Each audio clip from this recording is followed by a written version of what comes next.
Russia is about to elect a new president. There's no doubt who it's going to be. The same man who has ruled unchecked for the last 18 years. Now it's classical one-man dictatorship. That's what always happens with dictators. You look at Hitler and Stalin, it's always, step by step, step by step. The real Vladimir Putin remains an enigma. So who is the world's most powerful and feared leader? We talk to the presidents he has threatened. He said, your friends are making lots of nice promises to you, but they never deliver. I don't promise you anything nice, but they always deliver. The Western leaders whose vulnerability he has exploited. Putin has invented new kinds of warfare, which Western countries are still struggling to come to terms with. What is called this full spectrum capability. And the inner circle of intimates who made him president in the first place. Первое, я бы сказал, что Путин очень слабый человек. Второе, это человек завистливый и алчный. Ну и третье, это человек, который постоянно врет. Vladimir Putin's psyche has been forged on the anvil of absolute power. The consequences for the future of the world are nothing if not significant. It's not if Putin would attack, it's only when and where.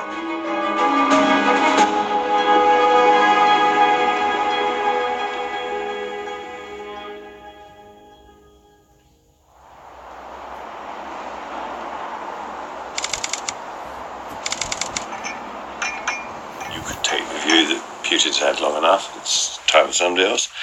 Really, a time for a change is the root of what you should be saying. Ksenia Sobchak is one of 8 Russian presidential candidates. Vladimir Putin has been a family friend for decades. One important goal is to speak to the world, to make them understand that Russia is not Putin. She's meeting Lord Bell, one-time Thatcher confidant, for some strategic advice. You're a woman for a start.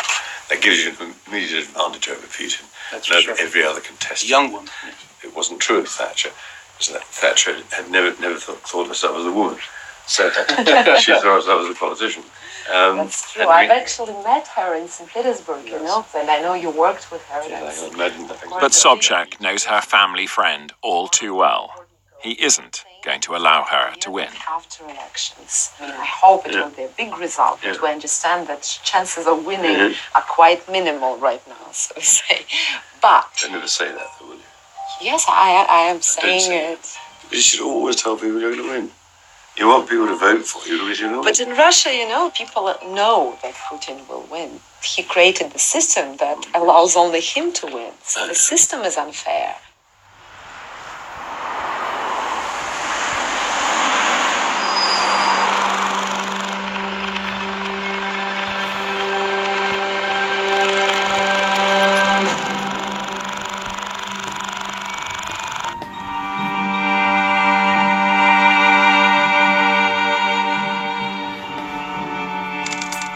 There were no hints of the future Tsar back in the 70s. Born to poor parents in a tough suburb, he fought his way to university and then a lowly KGB post. But that only lasted as long as the Soviet Union. Самого Путина, а знал я его очень давно, с 92-го года, мы жили соседями на даче, то есть вот через забор. То есть моя дача здесь, его здесь. Путин в силу того, что он был офицером КГБ, независимо какого уровня, то есть он был очень низкого уровня, то есть таких были тысячи, выброшенных системой, выброшенных Советским Союзом на улицу. У Путина не было амбиций, у него не было никаких амбиций, ни карьерных, не было амбиций ни каких-то политических, это вообще об этом речи не было. И случайно Путин попал, собственно, в мэрию и так далее. In the chaos of the time, Mayor Anatoly Sobchak needed a tough guy, and the KGB officer fitted the role perfectly.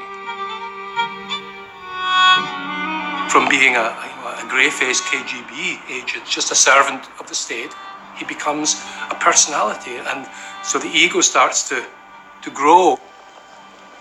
Struggling to understand the unfolding enigma of Vladimir Putin, successive world leaders have turned to one man for answers, a respected authority on power and the mind. The human brain has a single reward network, a single feel-good network that gets switched on whenever we feel paid a compliment, whenever we have sex, whenever we take cocaine, and whenever we have power and great success. What happens is you get a surge of intense pleasure and satisfaction from the stimulus, but as you repeat that at a high level, the brain needs more and more to achieve the same effect. That's called tolerance. It's an insatiable appetite. I don't think Putin was born to be an emperor. His brain was profoundly changed by the power he managed to get.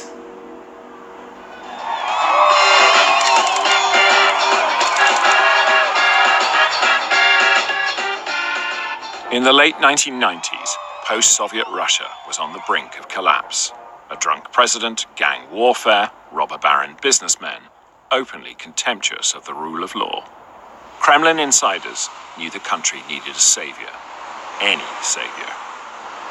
Борис Николаевич искал среди своего окружения, своих близких людей, кто может возглавить страну, кого он может предложить народу, чтобы народ посмотрел на него и, если все удачно сложится, выбрал его. The obvious successor to Yeltsin was Deputy Prime Minister Boris Nemtsov, charismatic, eloquent, and principled. But Yeltsin hated him after he opposed the Chechen War. And there was somebody else. In 1996, Vladimir Putin had come to Moscow to work in the administration, keeping a low profile. Путин действительно был человеком скромным, и он никогда не пытался сказать что-то, когда его не спрашивали, но когда очередь до него доходила, и ему нужно было сказать, он говорил. Поэтому, когда необходимо было что-то сказать, он формулировал очень точно, и это было важно.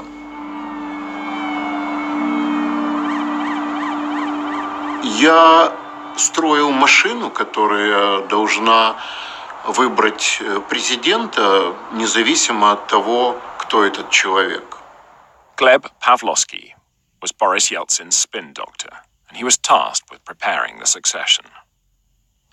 Кроме того, я разрабатывал сценарий кампании и следил за тем, чтобы игра шла по нему. В сценарии уже были заложены основные пункты победы, то есть свойства кандидата как энергичного, молодого, спортивного на фоне старого, уходящего, больного Ельцина. Это все уже было в сценарии. Путин, с моей точки зрения, играл очень хорошо.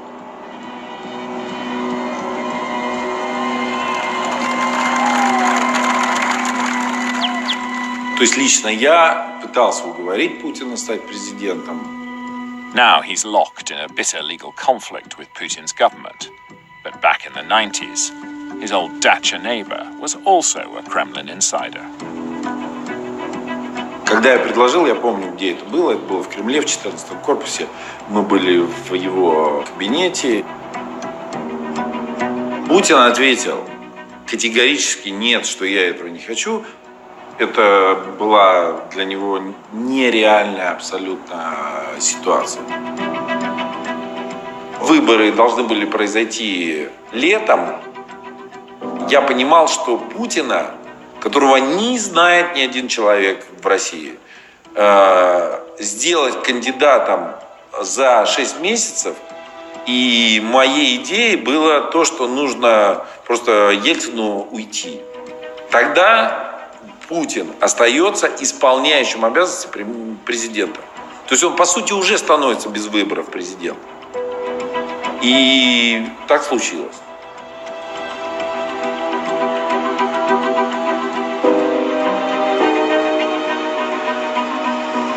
Клянусь, при осуществлении полномочий президента Российской Федерации.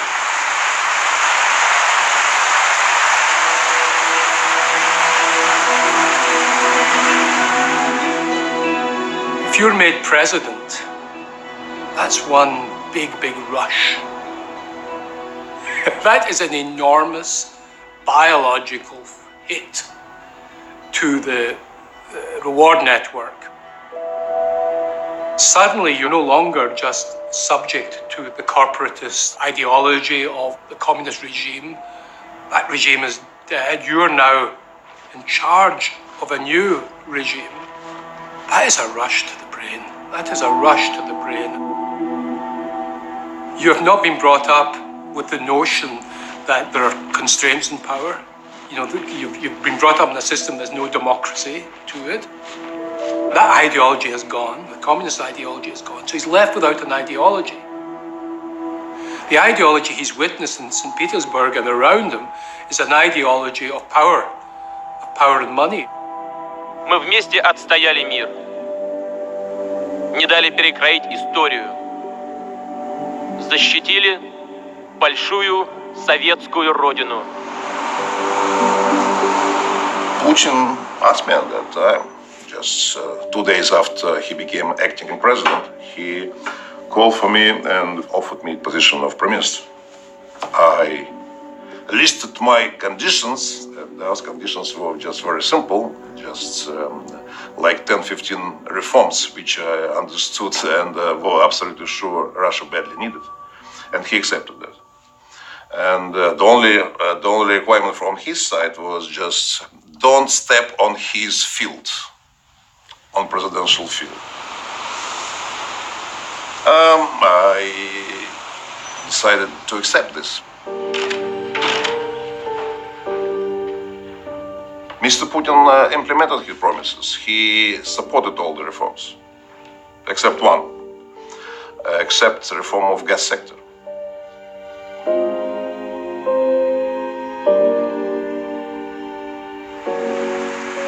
I first met him early in the year 2000. He was very much the apprentice leader. He had been surprised to find himself president of Russia. When he became president, everybody in Moscow was saying, "Who is this man?" He had no political background. He'd hardly ever made a political speech. He was quite nervous, but also very sharp. He selected Tony Blair as the first foreign leader that he wished to meet, because at the time Tony Blair was the preeminent leader in Europe, was at the height of his popularity.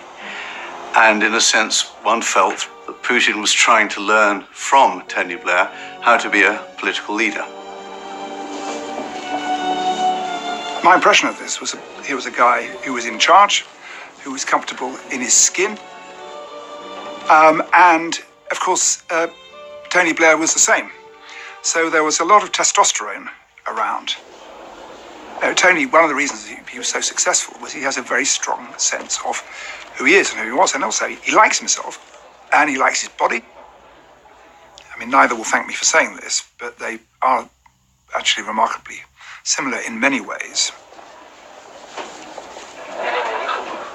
Putin said, "I want to make Russia a strong state again, and I want to reconnect it with the West." And he spent a lot of the next 3 to 4 years trying to get a seat at the top table of world and Western leaders. Question to President Bush, is this a man that Americans can trust? I'll answer the question. I looked the man in the eye. I found him to be very straightforward and trustworthy. I was able to get a sense of his soul. The sight of their president back on the world stage, his team's success in stabilizing the country's battered economy, led to soaring personal approval ratings, but also a desire for personal compensation. Тогда речь не шла там о миллиардах и так далее, но Путин понимал, что вот он какое-то время побудет, сейчас обязательно найдут кого-то другого, но он должен получить за это компенсацию очень большую, которая позволит ему всю оставшуюся жизнь жить спокойно, счастливо и богато. Богато. То есть это первое слово, это прямое слово. Но главное, что я хочу сказать, что Путин был очень бедный. То есть реально Путин был очень бедный. То есть я очень хорошо знаю его жену, я знаю его семью, я знаю его детей. Я помню, что первые компьютеры его детям я просто пошел, купил в магазине и подарил, потому что у них не было компьютеров.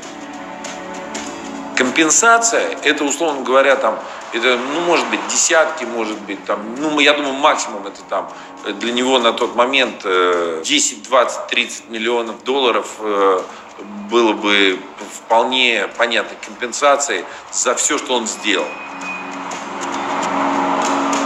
При Ельцине этого не было. То есть не было такого, что человек получает пост министра, и он понимает, что это уже он заработал деньги. И Путин начинает тянуть людей. В основном это были выходцы из КГБ старые. I never dreamed to become the member of the government, and actually I was deputy minister of transport, and that was just coincidentally.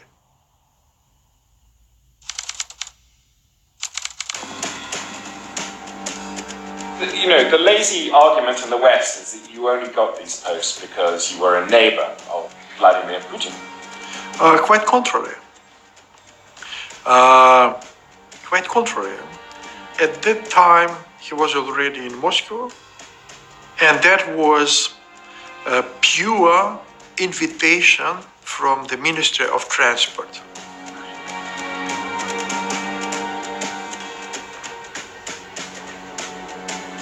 It wasn't only a reward for a job well done. Ministers' rising compensation was a reflection of others' vast wealth. At that time, 46% of entire GDP of Russian Federation was produced by companies, privatized companies, which actually belong to 8 families in Russian Federation. It is not known. You are the first to whom I am telling this openly.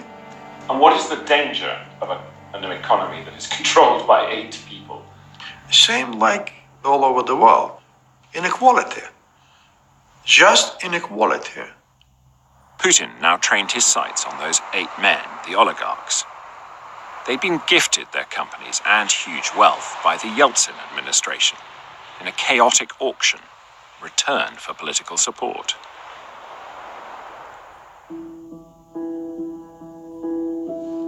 Early in 2003, the president engineered a gladiatorial clash.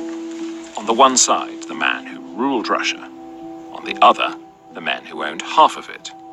The chosen topic of conversation: corruption. A double-edged sword. Думаю, что время от времени нам вообще полезно собираться. Вот это государство вы сами и формировали. В значительной степени через подконтрольные вам политические и околополитические структуры. Поэтому меньше всего, наверное, нужно кивать на зеркало. Mikhail Khordokovsky was the spokesman for the oligarchs, the 4th richest man in the world, suspected by the Kremlin of wanting to turn wealth into political influence. В 2002 году боюсь, что развилки, основные развилки уже были пройдены. Но, наверное, если бы я лучше понимал суть этого режима, именно как преступной группировки, я бы, наверное, мог бы лучше противодействовать этому режиму. I didn't pay much attention at that time because just it was announced that there would be a meeting devoted to corruption, and oligarchs team offered to Mikhail Khordokovsky to make a presentation on their behalf. Если вы посмотрите на следующий слайд, то масштабы коррупции в России в районе 30 миллиардов оценивается долларов. Это 10-12% ВВП. Причем вопрос конкретно идет о коррупции государственных чиновников. Спасибо большое, Михаил Борисович. Позволю себе некоторые вещи отметить, прокомментировать. Вот, спасибо вам за эти слайды. Then what Putin exploded a little bit and saying how all of you, and you particular, Khodorkovsky, got your wealth. А некоторые другие нефтяные компании, как, например, компания ЮКОС, имеют сверхзапасы. Как она их получила, это вот вопрос вполне обсуждаемый сегодня нами темы. I arranged this meeting. You arranged this? Yes. What? Yeah. Просто на самом деле это было такое недопонимание двух людей. То есть Ходорковский не понял, что он сказал, потому что он не знал Путина. Он пытался ему что-то сказать, но в обратную сторону это было воспринято как просто жесточайшее оскорбление его. Потому что на самом деле Ходорковский говорил какие-то глупости, реальные глупости. Понимаете, вам трудно представить сейчас, а мне, что я этого мог не понимать тогда. А мне тогда было очень трудно себе представить, зная до этого Горбачева, зная до этого Ельцина, зная до этого Примакова и так далее. Я знал всех этих людей, кто-то из них был хороший, кто-то из них был плохой, кто-то из них был ужасный, но при этом это были все-таки политические лидеры, для которых вопрос политических решений, вопрос страны стоял, во-первых. Я абсолютно не мог себе представить, что я столкнусь с ситуацией, когда президент страны думает о личных деньгах. Khodorkovsky's fatal mistake was that he chose a massive oil deal as his major example of corruption. A deal which, it turned out, his president knew everything about. Mr. Putin started to explain me in the many details. He knew everything in details. That was brought me to the understanding that something wrong started to appear. That he knew about the terms of this transaction. Михаил, он советовался со мной. Я сказал, а если не только Сечин, но и Путин был в доле этого отката от продажи северной нефти. Это было накануне вечером дома. И Михаил сказал, я никогда не поверю, что президент такой страны может получать взятки в размере 100-200 миллионов долларов. Я просто не понимаю, зачем. И он ошибся. В том числе и, значит...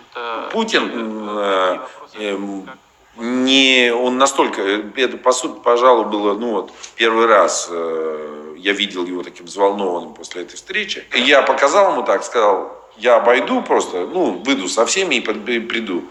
И он взял меня за рукав и сказал, пойдем. Он мне сказал, слушай, вот этот Ходорковский, я просто...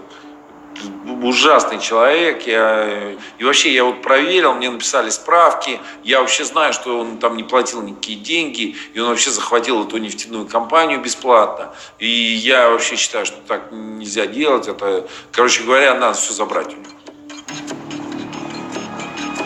Putin was as good as his private word.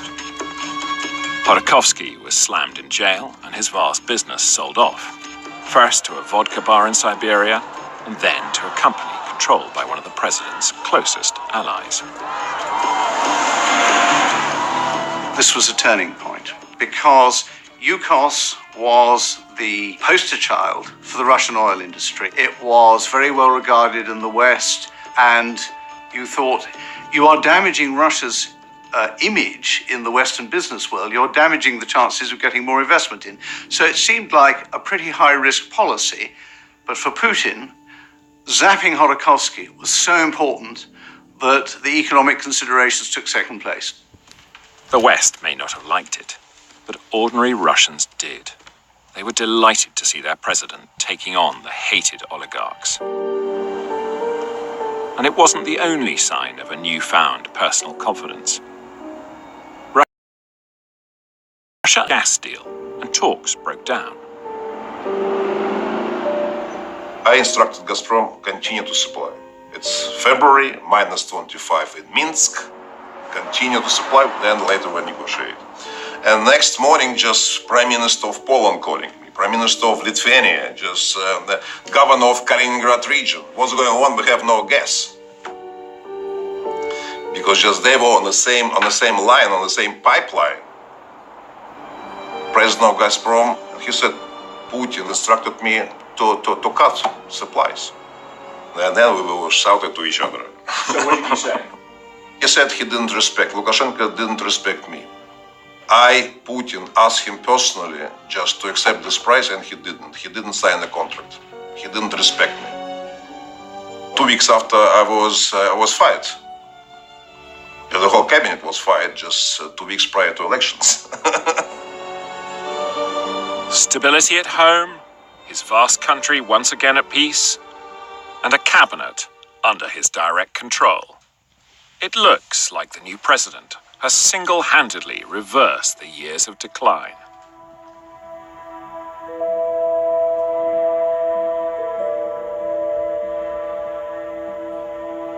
One of the features of unlimited power is the acquired narcissism that occurs. And the acquired narcissism leads to, a really enormously inflated ego. You're teaching cranes to fly, or you're fighting bears, you're wrestling tigers. You're just the smartest, cleverest, strongest, best-looking guy in the world. And, if you inflate an ego enough, then the vulnerability of it increases proportionately.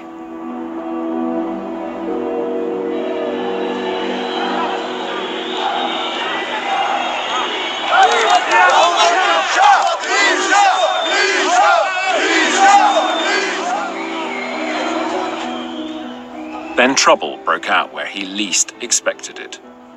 Georgia. Revolution swept away his allies, and a cultish reformer took power, Mikhail Saakashvili. My first contact with Vladimir Putin was during my first official visit to Moscow. They tried to be sweet. He actually rolled out red carpet. It was full official visit ceremony.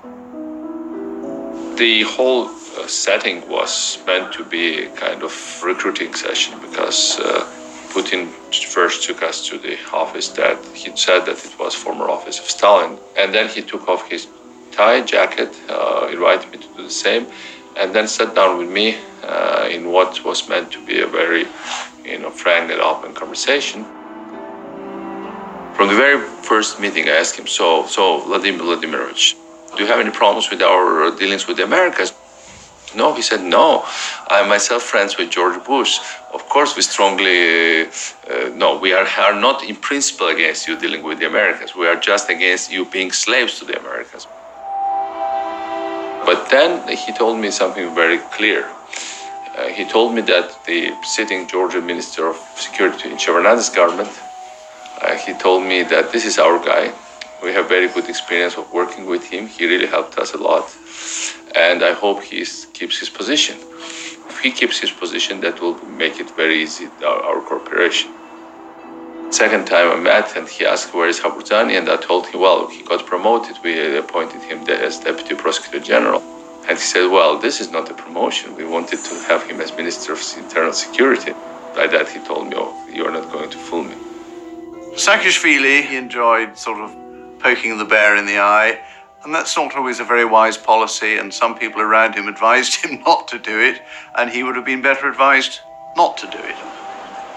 The psychological and the personal now plays a much bigger role in international politics because of the old certainties, the old tectonic plates of ideology and of interests between blocs.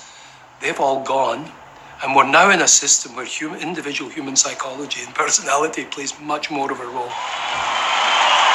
To Putin's intense irritation, Bush immediately responded to Saakashvili's overtures, reversing the pro-Russian stance he'd earlier held. Georgia is today both sovereign and free and a beacon of liberty for this region and the world. Putin began to believe that the Americans could never be trusted, a view strengthened as the tide of revolution reached neighboring Ukraine.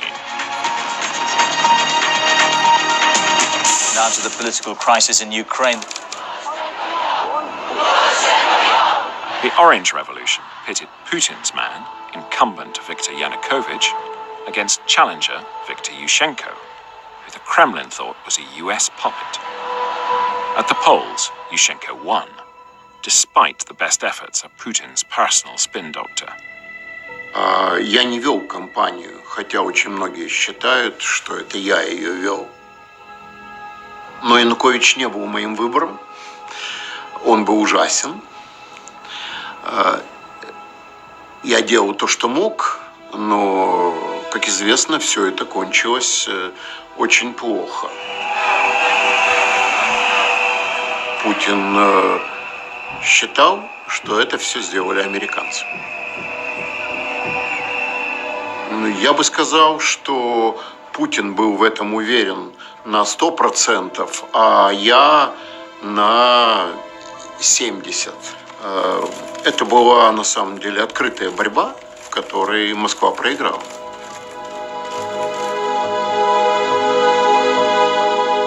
That was a massive humiliation for Putin, and it was the shakiest moment of his 18 years in power. For 3 months after that, people in Moscow were actually asking whether he would last to the end of his presidential term. It was a huge defeat for him because he was perceived as sort of having lost Ukraine. It's a defeat the president has never forgotten and never forgiven.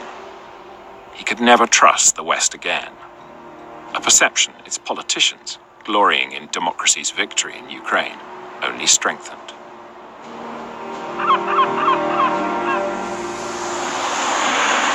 From the West's point of view, this was the end of history. Liberal capitalism had triumphed. That was a bit tough on the Russians, but there we are. And I wish we'd handled it differently. Imagine if in the United Kingdom had not just been Scottish independence or Welsh independence, Northern Irish independence, but the northwest and the northeast of England and the southwest had also decided to declare independence. So we didn't really factor that in my view. And we then scared the Russians with this absolutely fundamental anxiety they've always had about being encircled. In hindsight, I think that we created the anxieties and we could have avoided them, from which many of Putin's subsequent policies followed.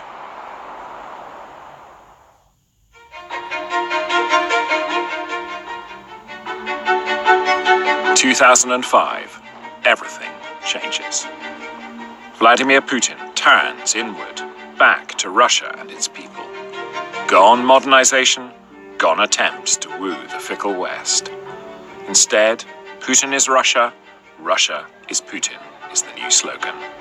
He will rebuild his country himself. Мы отнеслись серьезно и стали создавать разные молодежные и немолодежные организации, чтобы иметь какую-то массовую опору.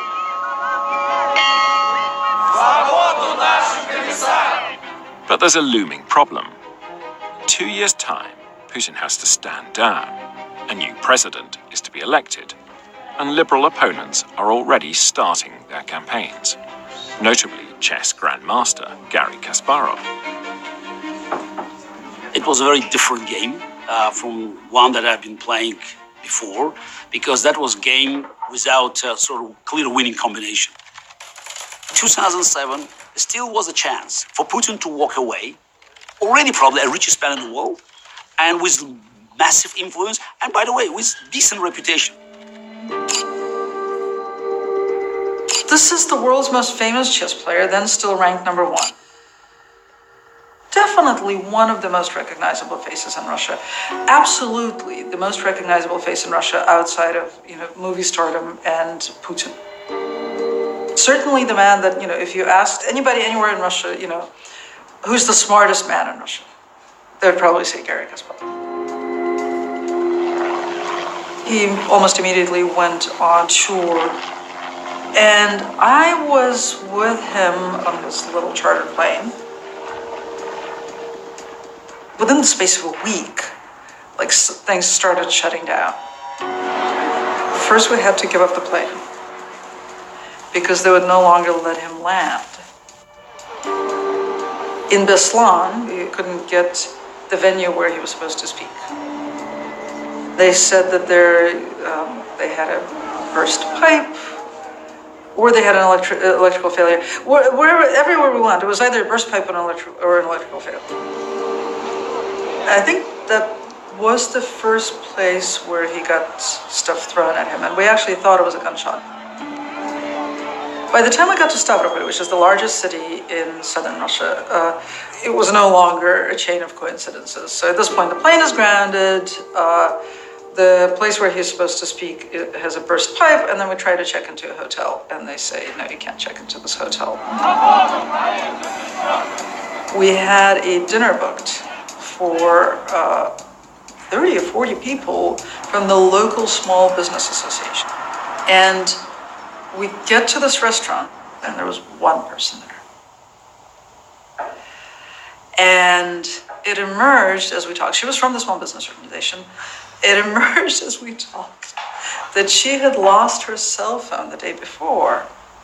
So she was the only one who wasn't called and threatened by the governor's people.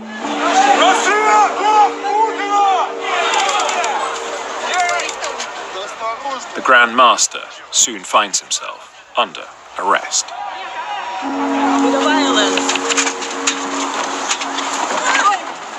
Tell your leaders that this regime is criminal, is a police state. I have to say that compared to what we are seeing today, those were vegetarian times. 10 years ago, for peacefully protesting against Putin on the streets, you could end up in prison for 5 or 10 days. Today, you would end up in prison for 5 to 10 years. My first trial, which again, we ended up with a 40 pounds fine. But the judge there, she set up the rules for the future because everything that happened with me was videotaped. I had a videotape, I had witnesses that proved that everything that they presented in the court was a lie. She said she trusted a policeman, one policeman, a police officer, over the rest of the pile of evidence because he wore the military uniform. Активисты, которые молодые, которые нападали на Каспарова, это, естественно, не то, чем я руководил. И, естественно, не то, о чем Путин отдавал бы приказы. Kasparov isn't the only one trying his luck.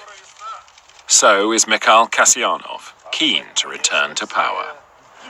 I decided to run. I believed at that time we had a chance. I started to run, and at that time it was necessary to collect 2 million signatures, and we did it. Then my rating of my support started to grow from 6%, which is usually like 5-6%, up to 18%. And 1 month after, just they cut me out of elections, just describing that 35 signatures out of 2 million signatures we believe not right, not correct. With no Kasyanov or Kasparov in the mix, Putin's man, Prime Minister Dmitry Medvedev, succeeds him as president. But then, in defiance of the spirit, if not the letter of the Constitution, the new Prime Minister is Vladimir Putin. His country's future too important to relinquish, power too addictive to give up. That is absolutely clear for everyone in Russia, that his successor, that is simply just to keep the presidential seat warm. And he successfully implemented this goal Mr. Putin wanted him to do. This is why democracy was invented. Take anyone who is given absolute power for more than, say, 8 or 10 years. that will inevitably distort their behavior in ways that can be very dangerous.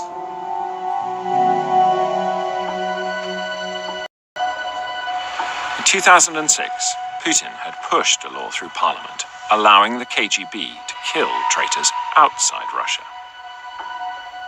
Months later, Alexander Litvinenko lay dead in London. The KGB defector poisoned with radioactive polonium after eating sushi and drinking tea in a Mayfair restaurant. I was on my way to London for a meeting with Tony Blair, and Litvinenko had been murdered a few days before that, and everybody was talking about it. So we had a stopover in Minsk. We went to see a summit, after which we had a banquet. There was Putin in the middle. I was on his right hand, and Lukashenko on his left one. And Lukashenko has this habit of poking Putin from time to time and even making fun of him. And so he started to say, well, Misha, so from here you are leaving for London, and so you should really be well fed. I don't advise you to eat anything in London. And he says, especially I don't advise you to eat any sushi. Then don't even go close to sushi. But the safest thing to eat from which you won't for sure be poisoned is from plate in front of Vladimir. So he takes plate in front of Putin and gives it to me. And so Putin suddenly drops the fork and the knife, and he says, well, I have nothing to do with the murder of this Litvinenko guy. And he got visibly annoyed. No, who the hell needed Litvinenko? He was nobody. Why would I ever murder him? But it really got under his skin. Ever since, Russia has persistently denied responsibility for Litvinenko's death. But behind the jokes in Minsk lay tension. Putin warning Saakashvili he should drop the West or pay the price. He took me aside. It was meeting without witnesses. It was in a dark room next to the main hall. We sat on the chairs. There was not even a table. So he put his hand on my knee like with nails, and looking straight into my eyes. And you are really underestimating us. You cannot play around with Russia like that. The all-powerful Putin was increasingly inclined to show open contempt for his former allies. One thing that struck me, an anecdote about Putin, which reveals to me that he's probably not a very nice person, is Angela Merkel is afraid of dogs and made the mistake of divulging this to Putin. And one time when she was in Russia, what did he do but bring this enormous, horrible big dog into the room just so that he could enjoy the power that comes, that somewhat sadistic power that comes from making someone frightened.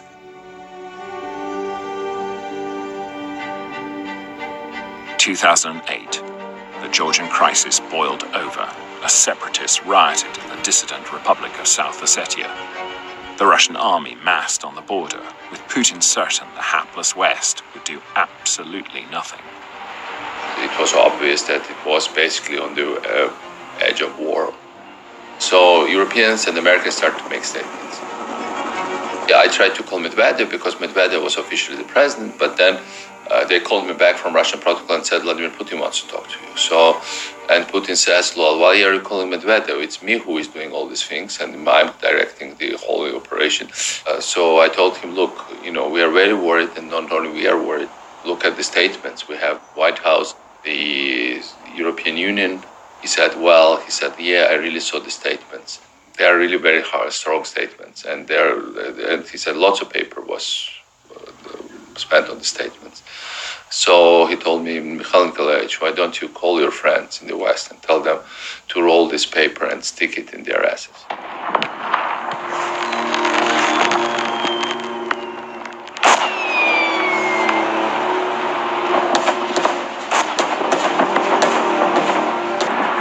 While the rest of the world is watching the Beijing Olympics, Vladimir Putin sends in the tanks for the first time since the collapse of the Soviet Union.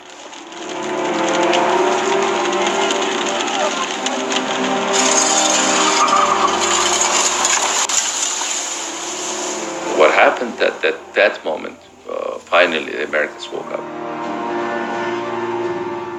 I have directed Secretary of Defense Bob Gates to begin a humanitarian mission to the people of Georgia headed by the United States military. This mission will be vigorous and ongoing. And one of the things that they leaked was that Cheney wanted to hit the Russians with cruise missiles. Within 40 minutes after Bush's announcement, Russian troops advanced on our capital was stopped. So Putin got the message. The West was horrified by the invasion and relieved at the pullback. But even a 5-day war made Russians feel their country was strong again, a firm leader at its tiller. Worried European countries decide it's time to try and be friends again. I visited Moscow and I saw then President Medvedev. This was in the period when Putin had stepped into being prime minister, while of course still holding the reins of power. Medvedev is much more a normal European politician. Talking to him is a much less, you get a much less sinister feeling, really, than talking to President Putin. I escorted him to the Olympics when he came here in 2012. I took him to the Excel Center to see the judo. I know a bit about judo. I've done some judo, not as much as he has. A Russian won the gold medal, which Putin enjoyed, of course, immensely because he wasn't going to go back to Moscow until he had seen a Russian win a gold medal. He was going to stay as long as necessary. We had champagne, we had we had quite a party, and we waved him off, knowing that they'd won a gold medal, with some relief that he didn't need to stay a couple of days.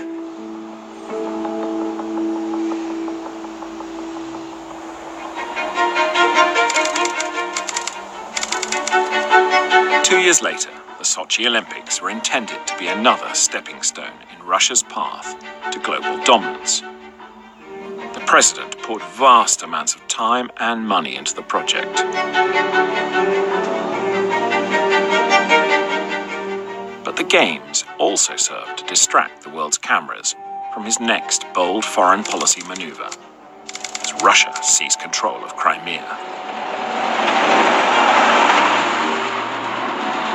Dictators never asked why. It's always why not. But we could see an acceleration if, for Hitler, it took 20 months from Berlin Olympics to annexation of Austria. For Putin, it took only 20 days. From Olympics to annexation of Crimea. Putin has developed a very clear, consistent approach in dealing with problems in those neighbors, which is to take a physical stake in them. Something which is, every time he does it, is astonishing to Western opinion. Of course, it wouldn't be astonishing anymore because he's done it several times. But it is to physically take part of one of those countries, to stop that country functioning as a sovereign state. And that is how he arrests the arrival of the growth of Western ideas. And of course was bold enough to do the same in Syria, to physically intervene, in my view, emboldened by Western failure to intervene.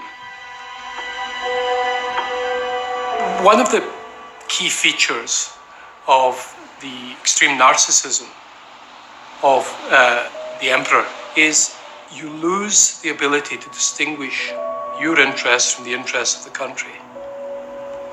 And so you and your nation's interests become identical. To the baffled West, Vladimir Putin looked arbitrary and out of control. But to his people, he looked like a true Tsar, happy to flout Western norms of behavior to safeguard Russia's vital interests. Мы абсолютно не согласны ни с планом Путина, ни с его курсом. Then, one old rival decides to challenge the apparently invincible president.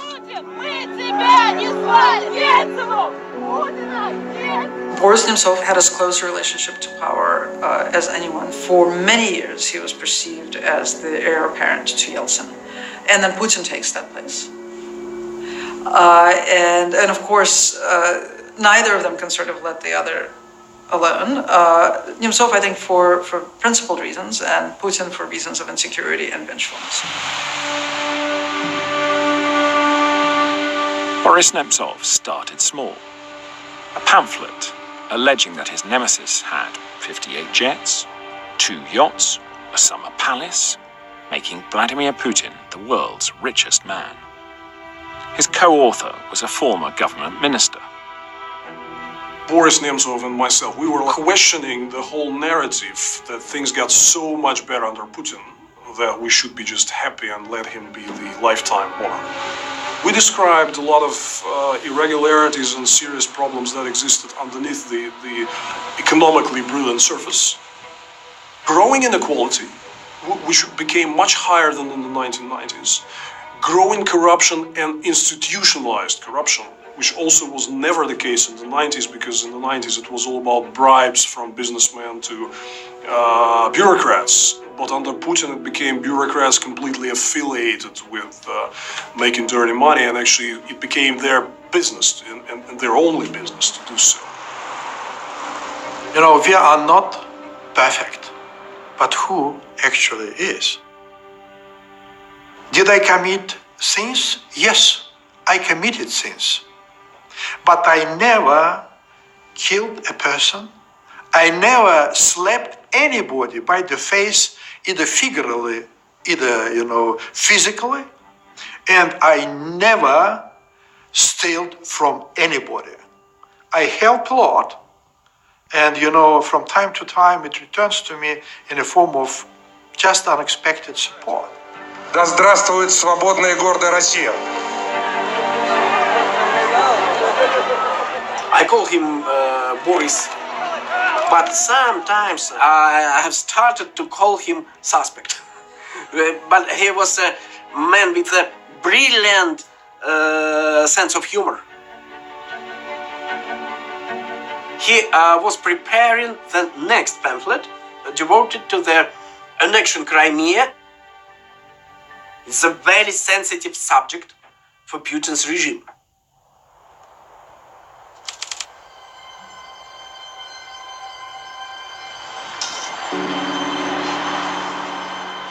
One winter's night, Boris Nemtsov starts to cross the Moskvoretsky Bridge in the shadow of the Kremlin walls.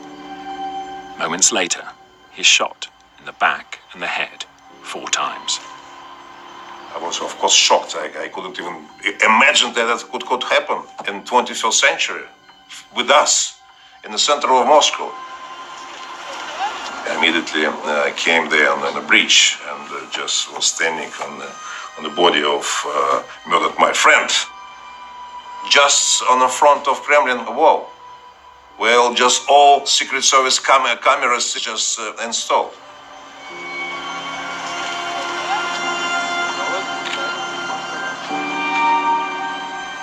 I was shocked. It was a real shock for me. I didn't think it was possible.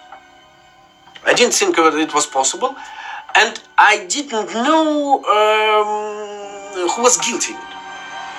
Despite the absence of any CCTV, Kremlin's cameras were being serviced that night.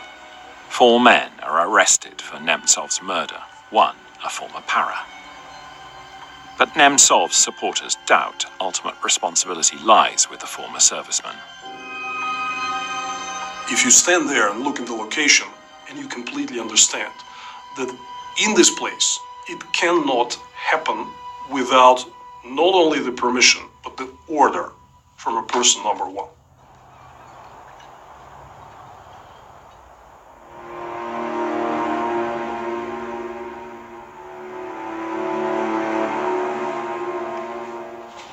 Almost all people who hold great power for a long time begin to feel so special.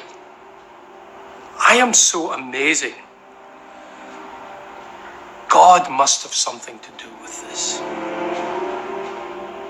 Look, I can snap my fingers and invade a country. I have power of life and death over man and woman.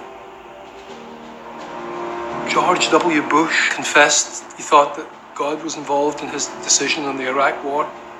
Tony Blair hinted that we chat with God now and again. Julius Caesar had himself deified, and he was still alive. With unchallenged authority at home and his nearest neighbors put in their place, the president is now able to spread his influence even further afield. It seems very evident that there was Russian interference in the election. The amount of evidence amassed by the intelligence agencies in the United States about Russia is unlikely to be wrong. A lot of people say, as an example, Hillary likes to play tough with Russia. Putin looks at her and he laughs, okay?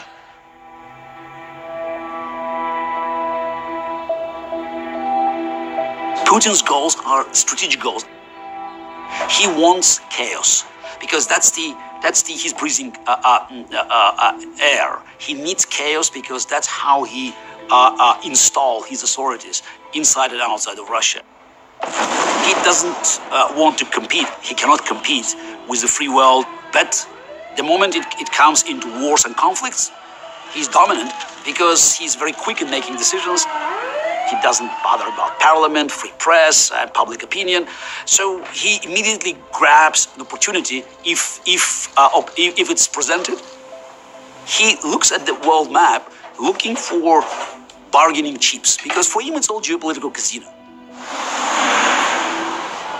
I think this is part of a pattern where there has quite probably been Russian interference in elections and referendums throughout Europe over the last few years. Not always to achieve a specific result, but to diminish confidence in the democratic process over time, and to weaken the unity of the West.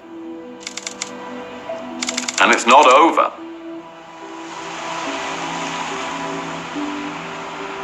Нас никто не слушал.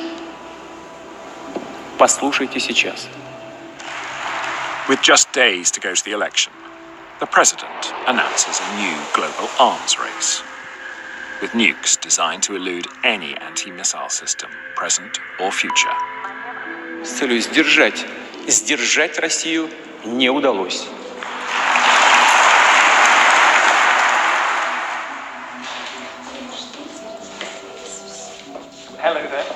Out on the campaign trail, there's a growing tide of suspicion that the president is just using his family friend as window dressing on his inevitable accession to power.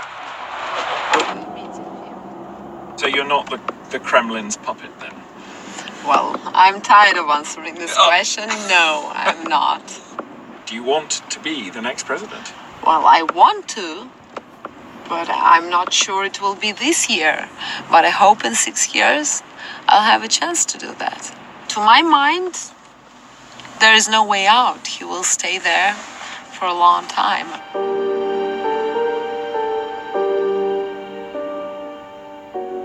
Even if he could arrange a handover that guaranteed he would not suffer the fate of Gaddafi or Saddam Hussein, how do you replace the incredible mainlining into your reward network of exceptional power? There's an awful bleakness and blackness out there awaiting you.